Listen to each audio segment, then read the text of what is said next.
What happens when a single moment of unchecked arrogance collides with a hidden truth so powerful it shatters a life? We've all seen them. The people who walk through the world believing their status puts them above everyone else, leaving a wake of casual cruelty. But what happens when the person they choose to target, the one they deem insignificant, is connected to the very system they're abusing? Today we're going to JFK International, into the hushed, exclusive world of a first-class lounge. We'll meet a woman named Caroline Harrington, who was about to close the biggest deal of her life. But first she decided to confront a quiet 17-year-old girl who she thought didn't belong. That single decision would ignite a firestorm of karma so swift and so devastating it would become a legend in the halls of the airport. Stay tuned.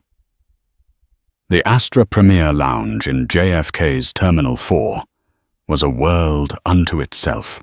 It was an oasis of muted tones, brushed steel, and hushed conversations, designed to insulate its patrons from the frantic chaos of the concourse below. Here, the clinking of ice in a crystal glass was the loudest sound, a gentle percussion against the backdrop of soft jazz and the distant, almost imperceptible hum of airplanes. For 17-year-old Amara Washington, it felt like stepping into another dimension. She clutched her boarding pass for British Airways Flight 112 to Heathrow, the crisp paper a tangible link to the incredible adventure that awaited her. A summer program at the Slade School of Fine Art in London. It was the dream she had nurtured for years, sketching away in countless notebooks, her pencils and charcoals her most trusted companions. Flying alone for the first time internationally was nerve-wracking, but her Aunt Izzy had insisted on this small luxury to ease her nerves. "You just go to the lounge." "Baby girl," Isabel Vance had said over the phone, her voice warm but with the unmistakable efficiency of someone used to being in command. "Show them your pass. Get a nice meal, relax, and don't worry about anything. I'll be tied up in meetings, but I'll know the second your flight is in the air." Amara found a secluded armchair by the panoramic window offering a stunning view of the tarmac, where colossal jets lumbered and soared with improbable grace. She pulled out her worn moleskin sketchbook and a graphite pencil, her eyes tracing the elegant curve of a Boeing 787's wing. The world outside the window was a symphony of motion and logistics, but inside her book it became a study of light, shadow, and form. She was so absorbed in capturing the precise angle of the winglet that she barely registered the woman who sat down in the adjacent seating area. At first, the woman was just a voice, a sharp, imperious staccato, cutting through the lounge's serene atmosphere. "No, Richard, that's unacceptable. Absolutely not," the voice sliced through the air. "The prospectus needs to be revised by the time I land. I don't care if it's 3 a.m. in New York. We're not walking into the meeting with Henderson Price with sloppy numbers. This deal is worth $50 million. Act like it." Amara glanced up briefly. The woman, who looked to be in her late 40s, was impeccably dressed in a tailored navy blue blazer, a silk blouse and trousers, so sharply creased they could have cut glass. A Patek Philippe watch glinted on her wrist as she gestured emphatically, her blonde hair coiffed into a severe, unmoving bob.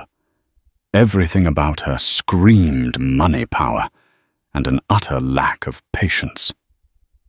She radiated an aura of frantic importance, as if the very rotation of the earth depended on her next phone call. Amara, feeling a little self-conscious in her comfortable travel clothes. A simple black hoodie jeans and well-worn Converse, shrank a little in her chair and tried to focus on her drawing. She added shading to the underbelly of the plane, losing herself again in the familiar, comforting scrape of graphite on paper. The lounge was supposed to be for relaxing, but the woman's energy was like a hornet trapped in a jar, buzzing with agitated stress. After another 10 minutes of berating the unfortunate Richard, the woman ended her call with a final cutting remark. "Fix it. Don't call me again unless it's fixed." She snapped her designer phone down on the small table beside her with a sharp clack. The silence that followed felt heavy, charged. Amara could feel a gaze on her, a heavy, judgmental gaze. She tried to ignore it, to keep her eyes fixed on the details of the jet engine she was now rendering. But the feeling intensified, like the pressure before a thunderstorm. Slowly, reluctantly, she lifted her head. The woman, Caroline Harrington, was staring directly at her. Her lips were pursed into a thin, disapproving line, and her eyes swept over Amara from head to toe, taking in her hoodie, her worn sneakers, her natural braided hair, and the open sketchbook in her lap. It wasn't a glance. It was an assessment, a dismissal. Amara offered a small, hesitant smile, the universal gesture for, "I mean no harm." Caroline Harrington did not smile back. Her expression hardened, and she leaned forward slightly, her voice low, but carrying the same sharp edge as her phone call. "Can I help you?"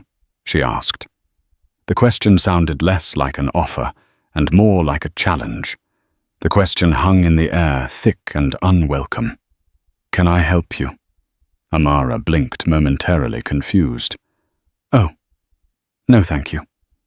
I'm fine," she replied politely, her voice barely above a whisper. She instinctively closed her sketchbook, feeling suddenly exposed under the woman's intense scrutiny. Caroline Harrington's perfectly sculpted eyebrows rose a fraction of an inch. "You're fine," she repeated, her tone dripping with skepticism. She let her eyes drift pointedly around the luxurious lounge, at the business people typing quietly on laptops, the older couple sipping champagne, the quiet hum of exclusivity. Then her gaze returned to Amara, locking on with unnerving focus. "This is a first-class and business-class passenger lounge," Caroline stated, enunciating each word as if speaking to a child or someone who didn't understand English. "It's for paying customers." The implication was immediate and ugly. Amara felt a hot flush creep up her neck. "Yes, I know," she said, holding up her boarding pass. "I have a pass. My aunt arranged it." Caroline scoffed a short, derisive sound. She didn't even glance at the pass in Amara's hand. "Your aunt," she said, drawing the word out as if it were a fantastical concept. "Look, I'm sure there's been a mistake. The employee break room is downstairs. You probably took a wrong turn." The condescension was breathtaking. Amara's initial nervousness began to curdle into a defensive anger. "This isn't a mistake," she said, her voice a little firmer now. "I'm a passenger. My seat is 14A. It's right here." She pushed the boarding pass forward slightly. Caroline waved a dismissive hand, a gesture that brushed away Amara's reality as if it were a piece of lint. "Passes can be stolen or forged. I've been a Platinum Medallion member with this airline for 15 years. I know the type of clientele they cater to, and you—" She paused, letting the insult land, "don't fit the profile. People like you." She didn't say the words, but she didn't have to. They hung in the air between them, invisible and venomous. Every carefully chosen word, every disdainful glance, was designed to communicate one thing: you do not belong here. Amara felt the gazes of other passengers beginning to turn their way. A man in a suit lowered his newspaper. The couple with the champagne glasses paused their conversation. The bubble of tranquil anonymity had burst, and she was now the unwilling center of a very public spectacle. Her cheeks burned with a mixture of humiliation and indignation. "I'm not an employee, and I didn't steal anything."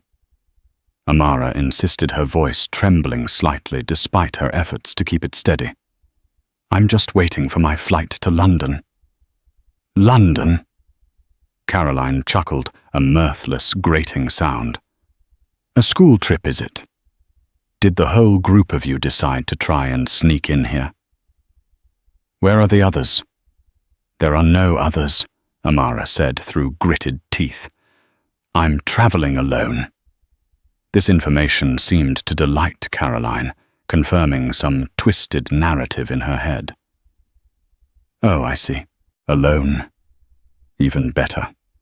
Easier to slip through the cracks, isn't it? Well, the fun's over. I am not going to sit here and have the standards of this lounge decline before my eyes. She stood up, her posture rigid with self-righteousness. She looked around for a member of staff, her eyes scanning the room like a hawk searching for prey. She spotted a young man in a crisp uniform arranging pastries at the buffet. His name tag read Marcus. Excuse me, young man. Caroline called out, her voice sharp enough to make Marcus jump. Marcus hurried over, a look of professional concern on his face.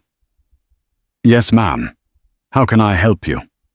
You can help me by dealing with this, Caroline said, gesturing towards Amara with a flick of her wrist, as if Amara were a piece of trash to be cleared away.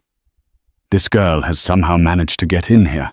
She clearly doesn't have a valid pass and is refusing to leave. I expect you to handle it. Promptly. Marcus looked from Caroline's furious, entitled face to Amara's mortified and angry one. He was caught in the middle, a position no service employee ever wants to be in. Ma'am, do you have your boarding pass? He asked Amara gently, his training kicking in. Yes, Amara said, her voice shaking with frustration. She held it out for him. Here. My name is Amara Washington, Flight 112. Marcus took the pass and examined it. He scanned the barcode with a small handheld device from his pocket. It beeped affirmatively. He looked at the name, then back at her. Everything seems to be in order here, Ms. Washington. Your access is valid. He handed the pass back to Amara with a reassuring nod. For a fleeting second, Amara thought the ordeal was over. She was wrong. The validation from Marcus did not placate Caroline. Harrington. It enraged her. To be proven wrong by a junior staff member was an insult to her authority, a disruption of the world order as she understood it. Her face, already taut with anger, contorted into a mask of pure disbelief. What do you mean, in order? She snapped at Marcus, her voice rising in volume, drawing more and more attention. Did you even look? Are you blind or just incompetent? This is impossible. Marcus, a young man, likely in his early 20s, stood his ground, though a nervous sweat began to bead on his forehead. Ma'am, the pass is valid. The system confirms her access. She is entitled to be here. Entitled? Caroline laughed, a harsh, ugly sound that echoed in the quiet lounge. Don't you dare talk to me about entitlement. I pay tens of thousands of dollars a year to this airline for my status. That's what pays your salary. That's what gives me the right to a secure, exclusive environment. And that environment is being compromised by her. She jabbed a finger in Amara's direction. Amara, who had been trying to make herself as small as possible, felt a surge of defiance. She was done being talked about, as if she weren't there. I have a right to be here, Amara said, her voice much louder and clearer than before. My pass is valid. He just confirmed it. You are the one causing a scene. The direct challenge sent Caroline into a full-blown fury. The last vestiges of her corporate composure evaporated, replaced by raw, unfiltered prejudice. You have no rights here, she shrieked, taking a step towards Amara. People like you are always looking for a handout, always trying to get something for nothing. Did you follow someone in? Did you sweet-talk some poor fool at the desk? What's your game? The coded language was gone. Now it was just a pure, venomous accusation. Marcus stepped between them, holding up a hand. "Ma'am, I'm going to have to ask you to lower your voice. You are disturbing the other guests." "I will not lower my voice," Caroline bellowed, her face turning a blotchy red. "I am the guest who is being disturbed. My peace is being ruined. My security is being threatened. What if she's a thief? Look at her sitting there with her little book, probably casing the place looking for laptops and wallets to snatch when no one's looking." The accusation was so vile, so baseless, that Amara gasped. She clutched her sketchbook to her chest as if to protect it. It was her most prized possession, a part of her soul, and this woman was painting it as a criminal's tool. "It's my sketchbook," Amara said, her voice thick with emotion. "I'm an artist." "An artist?" Caroline spat the word out like poison. "Is that what you call it now? Get a real job and get out of this lounge. Now!" In her rage, she lunged forward past Marcus's outstretched arm and tried to snatch the sketchbook from Amara's hands. "Let's see what's really in here. Stolen credit card numbers. Passwords." Amara recoiled, pulling the book back with a cry of, "No, get away from me!" The commotion had now reached a fever pitch. Several passengers were on their feet. One man, a tall businessman named Davis Smith, who had been watching the scene unfold with growing disgust, had discreetly started recording on his phone. He knew this was more than just a misunderstanding. This was a blatant act of racist harassment, and it needed to be documented. Marcus, seeing the situation escalate to physical aggression, reached for the radio on his belt. "Dispatch, this is Marcus at the Astra Lounge. I need security at my location immediately. We have a Code 3 disturbance. A passenger is physically harassing another passenger." Caroline heard him. The mention of security seemed to make her even more frantic. "Yes, get security. Get them here to remove this trespasser. I want her arrested. I am a very important person. My husband is a partner at Sullivan and Cromwell. You have no idea who you're dealing with," she screamed, her voice cracking with fury. "I'll have your job for this. I'll have all of your jobs." She stood there panting in the center of the now silent lounge. Her expensive blazer was askew.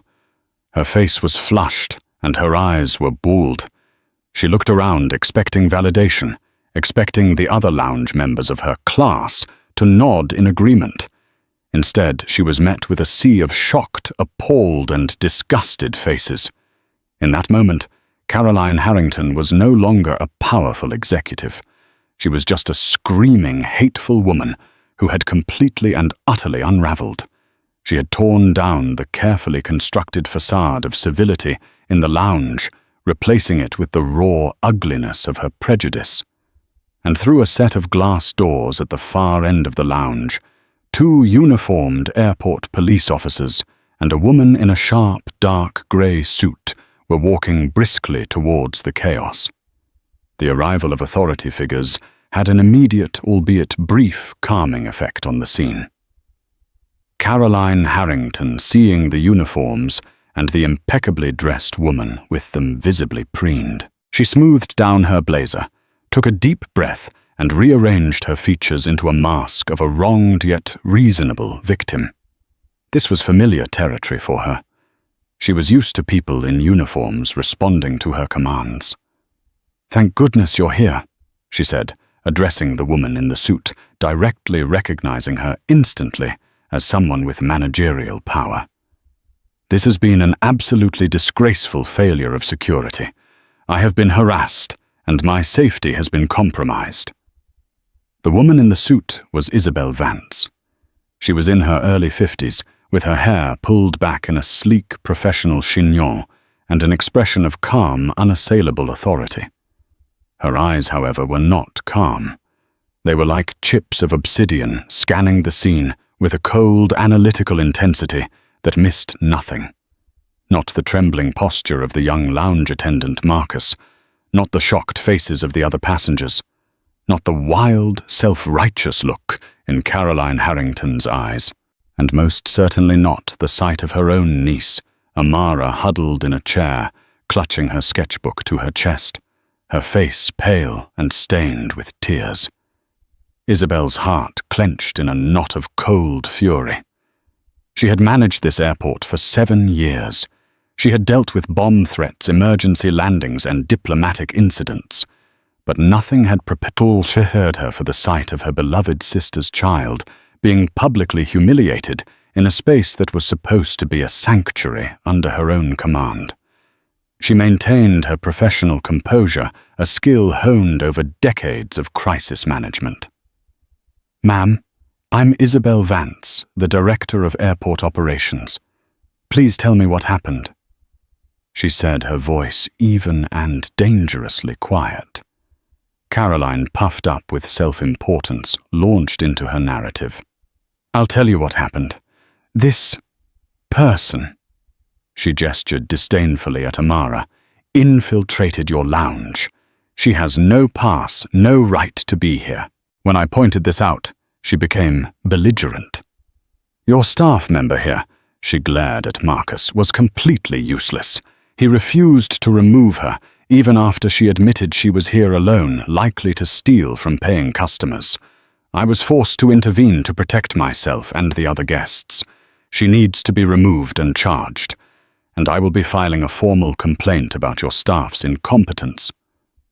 Isabel listened to the entire tirade without interruption. Her expression did not change. She absorbed every lie, every prejudiced assumption, every drop of venom. When Caroline finally finished her breathless monologue, Isabel turned her head slowly, her gaze finally resting on Marcus. "Marcus," she said, her voice still quiet. "Report." Marcus, visibly relieved to be addressed by someone rational, spoke clearly. "Ms. Vance, the young lady's boarding pass is valid. I scanned it myself. She has full access privileges. The other passenger, Miss Harrington, began verbally accosting her without provocation. When I confirmed Ms. Washington's pass was valid, Ms. Harrington became increasingly agitated and aggressive, culminating in an attempt to physically snatch the young lady's personal property." Isabel nodded slowly. Her eyes then moved to the other passengers. "Did anyone else witness this?" The businessman, Davis Smith, stepped forward, his phone still in his hand, though no longer recording. "I did," he said, his voice firm. "And I have a video of the last few minutes. The employee is telling the truth. This woman," he nodded towards Caroline, "was completely out of line. She was screaming racist and classist insults. The girl did absolutely nothing to provoke her." Caroline's face went white. "A video? That's an invasion of my privacy. You can't." Isabel held up a single hand, and Caroline's protest died in her throat. The sheer quiet authority in that simple gesture was more powerful than all of Caroline's screaming. The silence stretched for a long, heavy moment. Isabel's gaze, which had been taking in every detail of the room, now settled fully on Caroline Harrington. She took a single step forward. "Miss Harrington," she began, her voice still low, but now laced with steel. "You came into a lounge that is under my authority. You harassed a guest who was behaving peacefully. You berated my staff for doing his job correctly. You made vile, baseless accusations rooted in nothing but your own prejudice. And you did it all in the mistaken belief that your platinum status gave you the right to abuse anyone you deemed beneath you." Caroline began to bluster. "Now see here, I am the victim." You are mistaken about a great many things, Ms. Harrington. Isabel interrupted, her voice dropping another level, becoming even more dangerously calm. But your biggest mistake today was choosing to terrorize my niece. She turned and walked a few steps to Amara's chair, kneeling down so she was at eye level. She gently took her niece's hand. "Are you okay, baby girl?" she whispered, all the ice in her demeanor melting away into pure, loving concern for just a moment.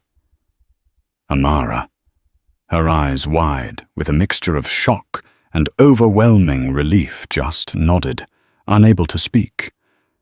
Isabel squeezed her hand, then stood back up to her full height. She turned back to face the now completely dumbfounded Caroline Harrington. The twist had been revealed. The air in the lounge crackled with the sudden, shocking reversal of power. Caroline's face was a comical canvas of confusion, which slowly morphed into dawning horror as the words processed. My niece. The two words reordered her entire universe. The insignificant girl in the hoodie was not an outsider. She was not a thief. She was connected. Caroline hadn't been punching down at a powerless stranger. She had just assaulted the family of the most powerful person in the entire airport. The realization slammed into Caroline Harrington with the force of a physical blow. Her mouth opened and closed silently like a fish gasping for air. The carefully constructed world of privilege and power she inhabited, where her status was a shield and a weapon, had just crumbled into dust. The woman she had tried to impress, the authority figure she had summoned to validate her prejudice, was the aunt of her victim. The irony was so thick it was suffocating. Your niece," Caroline stammered the words, barely audible. There must be some misunderstanding. I was only concerned about security." Isabel Vance's face was a granite mask. The brief warmth she had shown Amara was gone, replaced by a glacial professionalism that was far more terrifying than any shouting could ever be. "There is no misunderstanding, Miss Harrington," Isabel said, her voice precise and cutting. "I understand perfectly. You saw a young black woman in a place you felt she didn't belong, and you appointed yourself her judge, jury, and executioner. The only security threat in this lounge today was you." She turned to the two airport police officers who had been standing by, silently observing the exchange. "Officers, please escort Ms. Harrington from the lounge. She is to be issued a formal notice of trespass for all Port Authority premium facilities. Her lounge access is revoked effective immediately." "You can't do that!"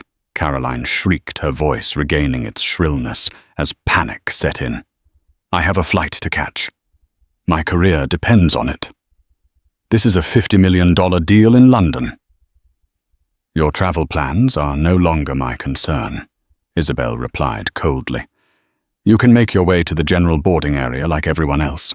If that is, British Airways will still have you as a passenger after I file my report on this incident. Assaulting another passenger is grounds for being denied boarding. I believe you attempted to physically take my niece's property. That would be the definition of assault." The mention of being denied boarding sent a fresh wave of terror through Caroline. Her deal in London, the meeting with Henderson Price. It was all contingent on her being on that flight. "No, please," she begged, her arrogance completely stripped away, revealing a desperate, pleading core. "I apologize. I'm so sorry. I was under a lot of stress. I made a mistake." She looked at Amara. "I'm sorry, I truly am." But her apology was hollow, born of fear, not remorse. Amara looked away, not wanting to even meet the woman's eyes. Isabel was unmoved. "Your apology is noted, and it is irrelevant," Isabel said. "Consequences are not optional, Ms. Harrington. Officers, The two officers moved forward. "Ma'am, you need to come with us now," one of them said, his voice polite but firm. As they gently but inexorably began to lead a protest-weeping Caroline Harrington away, Isabel turned to the businessman who had filmed the incident. "Sir, my name is Isabel Vance. May I have your name?"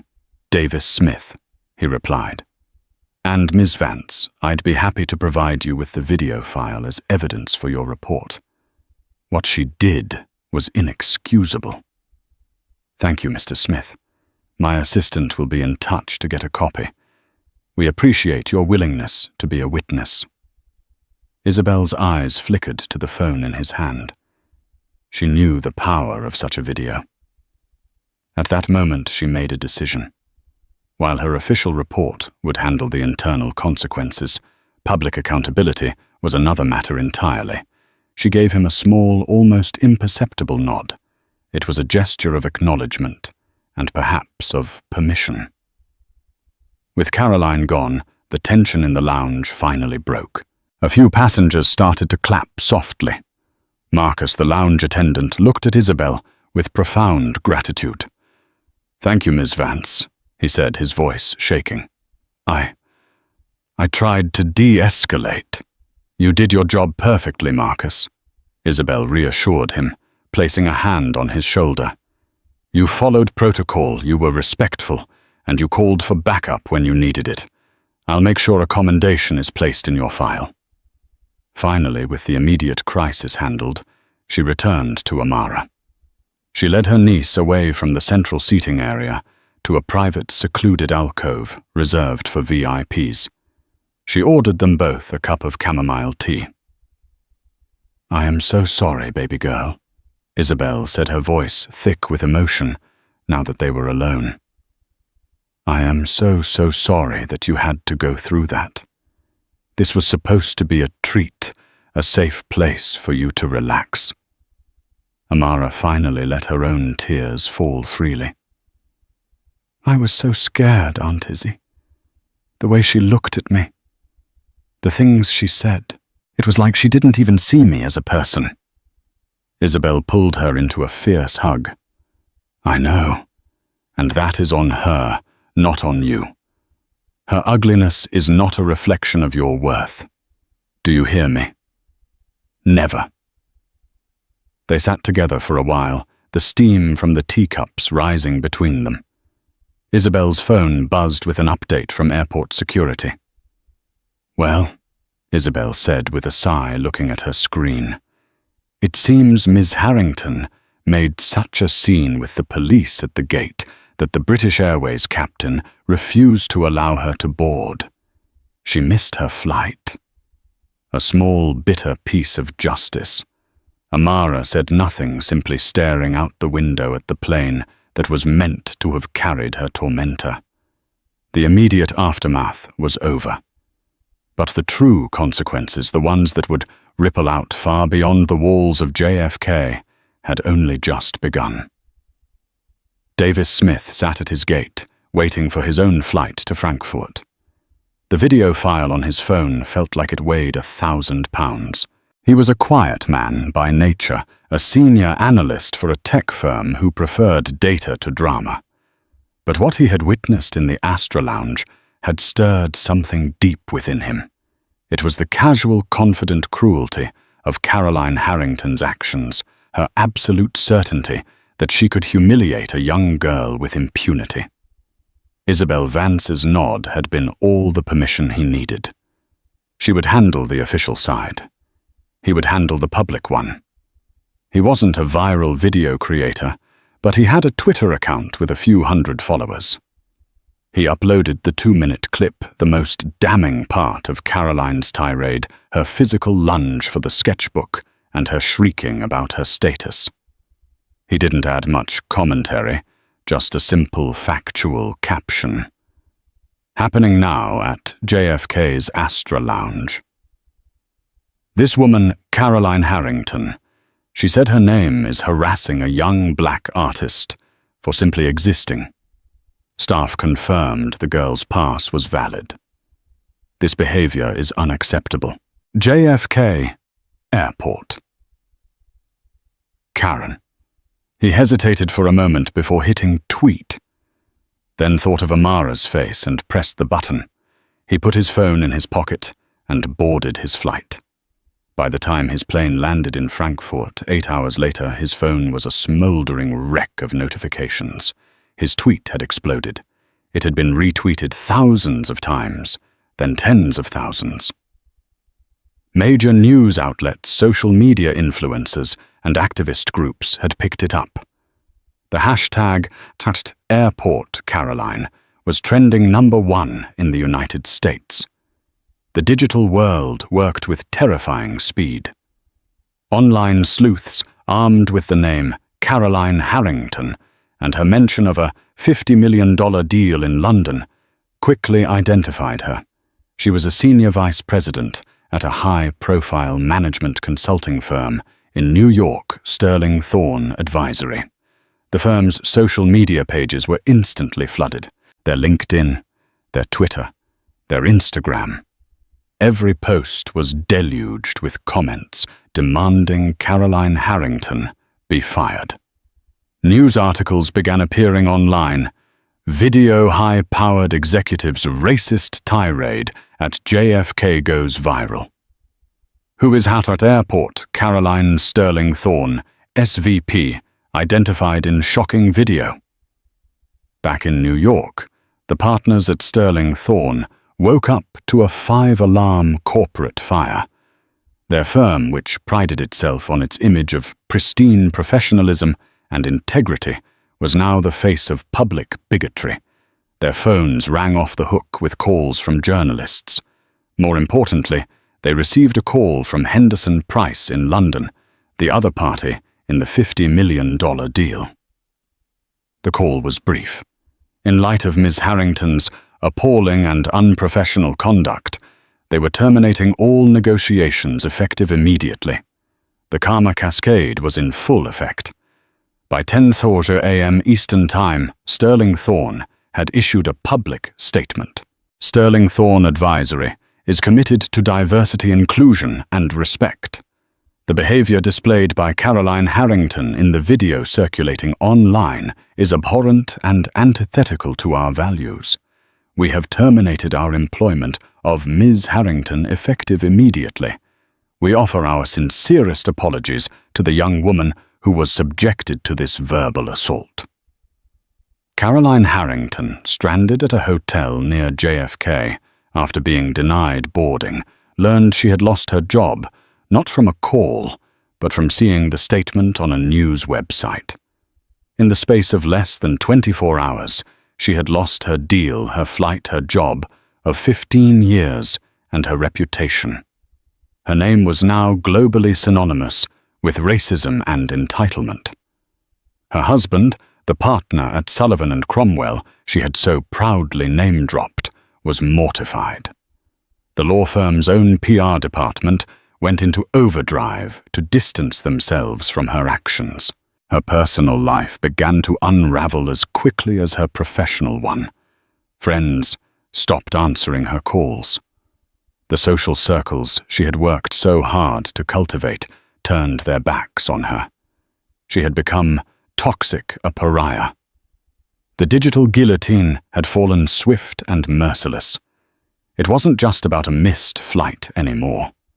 It was a complete and total demolition of the life she had built.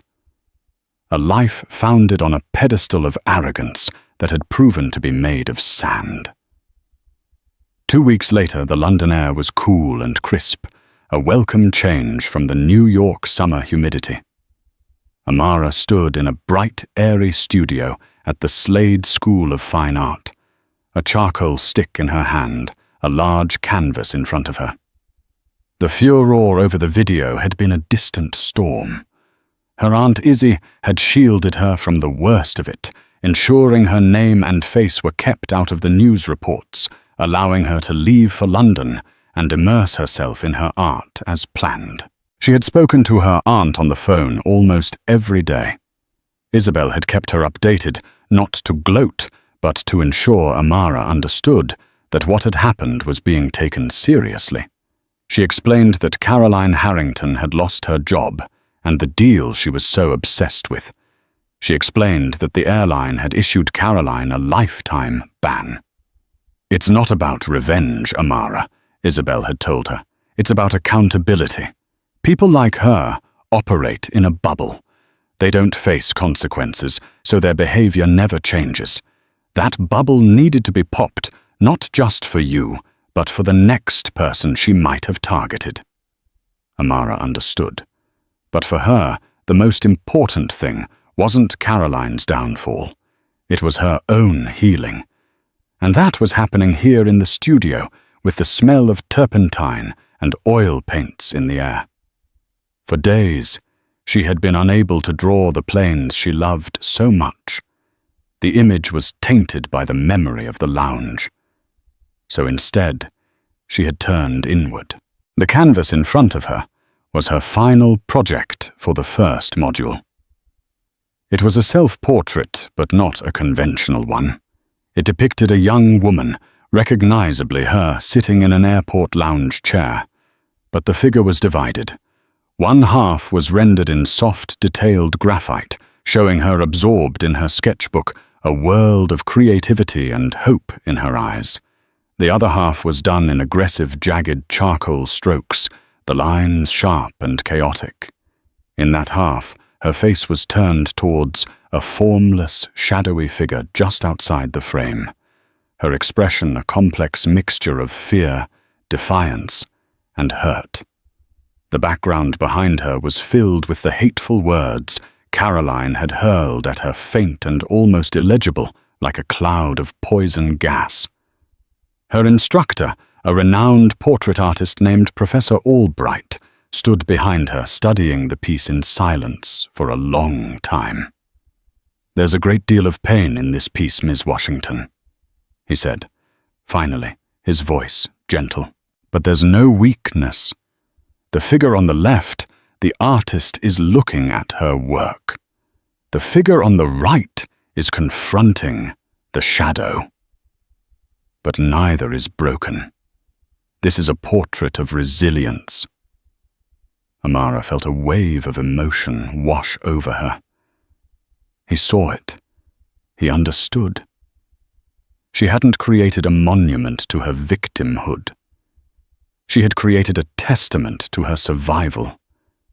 She had taken the ugliest moment of her life and transformed it into art. She had taken Caroline Harrington's poison and created her own antidote. That evening she video-called her Aunt Izzy, turning the phone around to show her the finished painting. Isabel was silent for a moment, her face on the screen filled with pride and love. "Oh, baby girl," she said, her voice thick. "That is the most powerful thing I have ever seen. You took all that hatred and you made something beautiful and strong out of it." "She tried to take my art away from me," Amara said, looking at her painting. "She tried to make me feel small and worthless, like I didn't belong. But she can't touch this. This is mine." In a quiet art studio thousands of miles away from the scene of her humiliation, Amara Washington found her true justice. It wasn't in the headlines or the lost jobs or the public shaming. It was in the confident stroke of charcoal on canvas. It was in the quiet, unshakable knowledge that her worth was not determined by the opinions of hateful strangers, but by the creativity in her soul and the strength in her heart.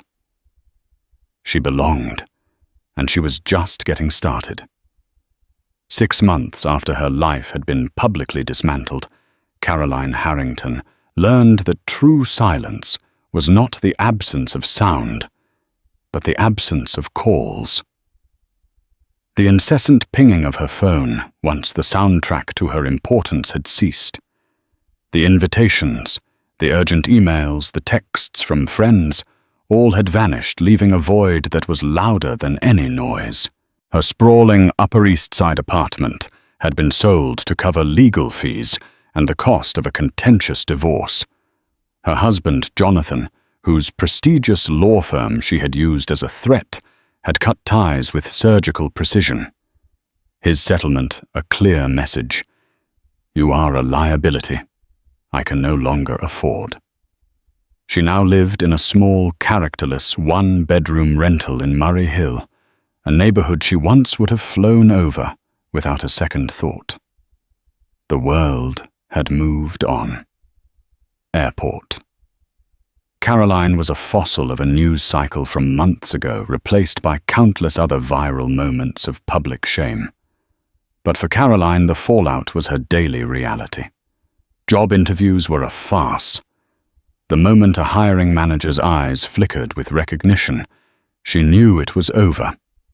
The name Caroline Harrington was now permanently linked to the video in the digital ether, a modern-day scarlet letter. She had tried to apologize to reclaim the narrative.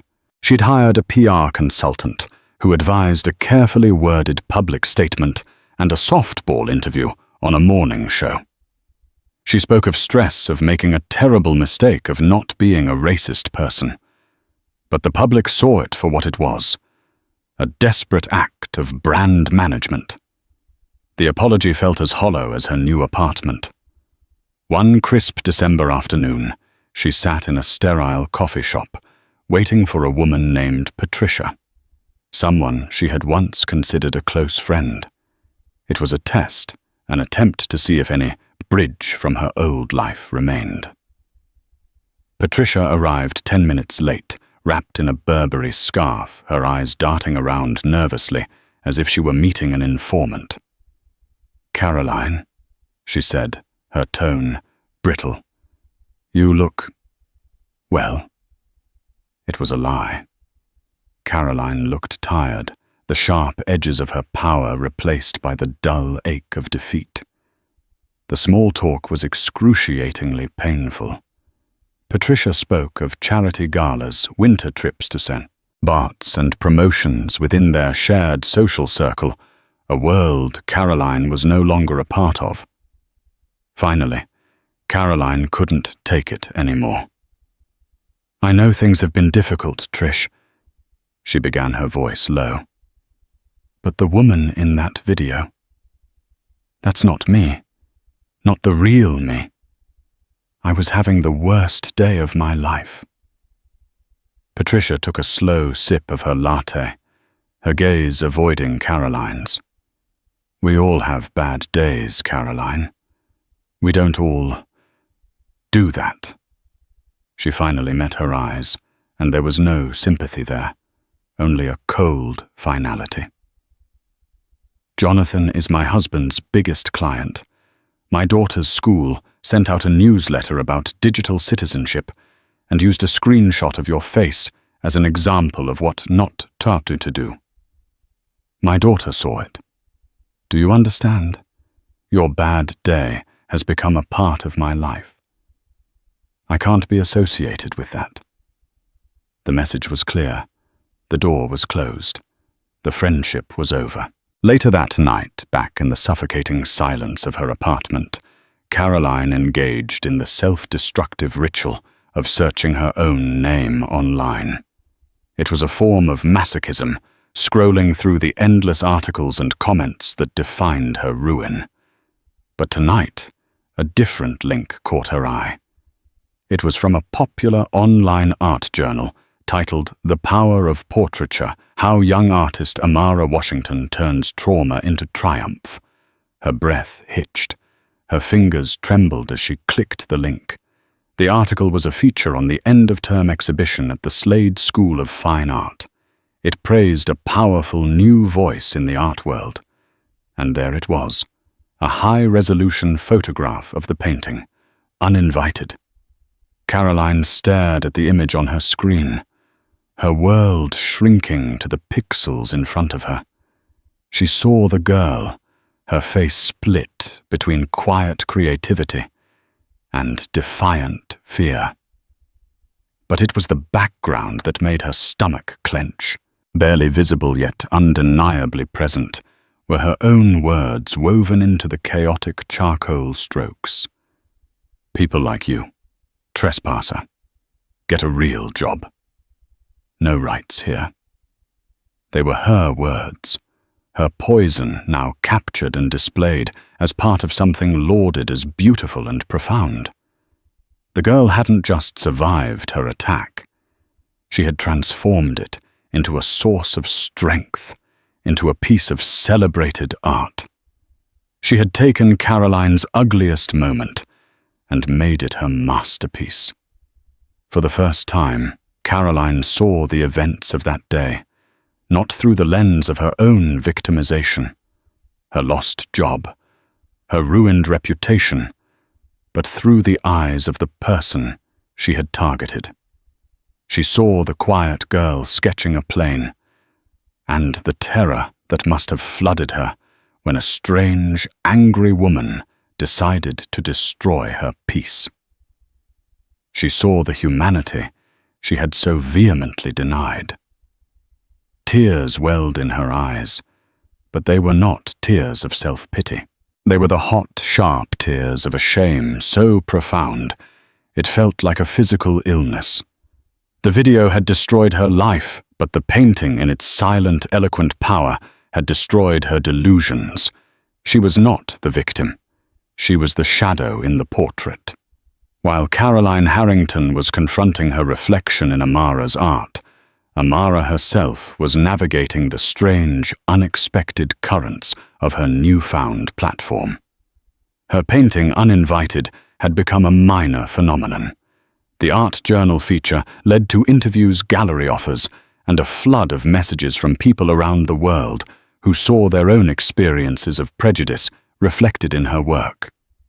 She sat in a London cafe, a reporter from a major newspaper across from her. The woman, kind and thoughtful, was asking her about the incident.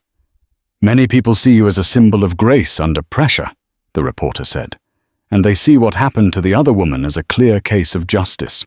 Do you agree?" Amara thought for a moment, choosing her words with the same care she used to select a shade of color.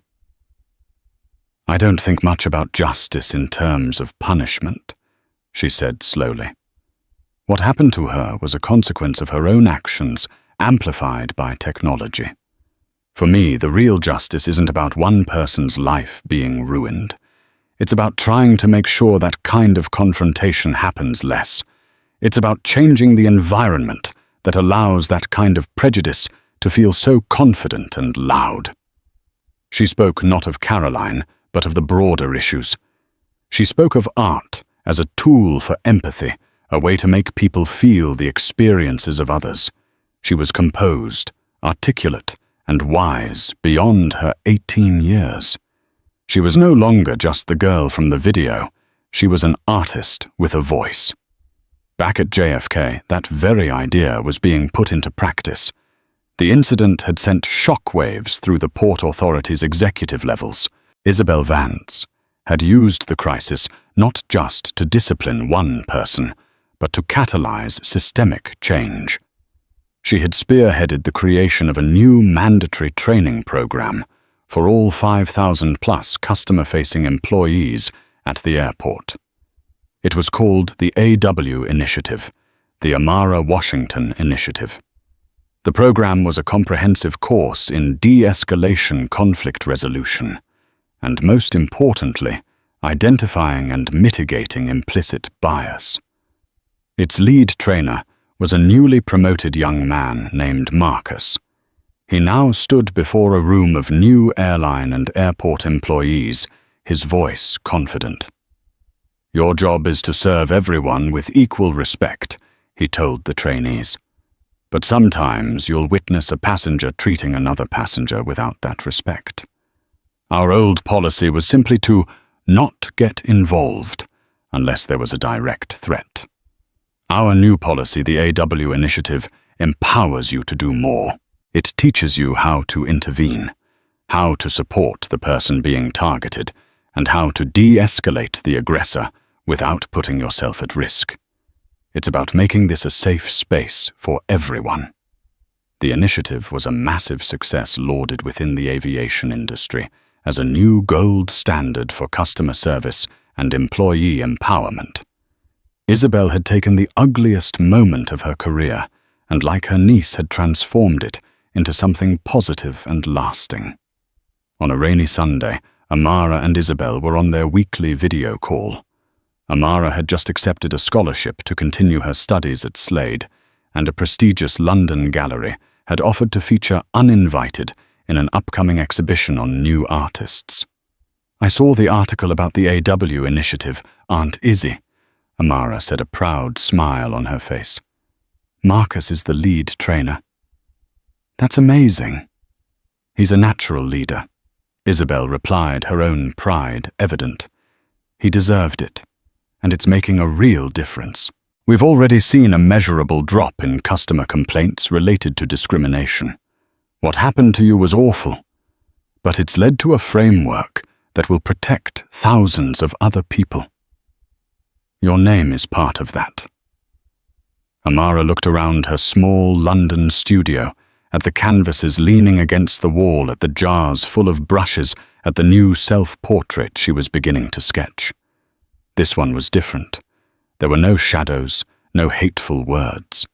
It was just her looking directly forward, her eyes clear and focused, a hint of a smile on her lips. "She tried to make me feel like I didn't belong," Amara said softly, more to herself than to her aunt. "But in the end, she just showed me, and a lot of other people, how to build a place where we all do." The connection between New York and London hummed across the ocean, a bridge of resilience and love. The story was no longer about a racist in a lounge. It was about the enduring power of art to heal, of family, to protect, and of a system's capacity when pushed to change for the better. It was a story of a new beginning painted on a fresh white canvas. The story of Amara Washington and Caroline Harrington is a powerful reminder that the world can change in an instant. It's about more than just a satisfying dose of karma. It's about the silent strength of those who are unjustly targeted, and the profound consequences that can arise when a community, both in person and online, refuses to stay silent in the face of bigotry.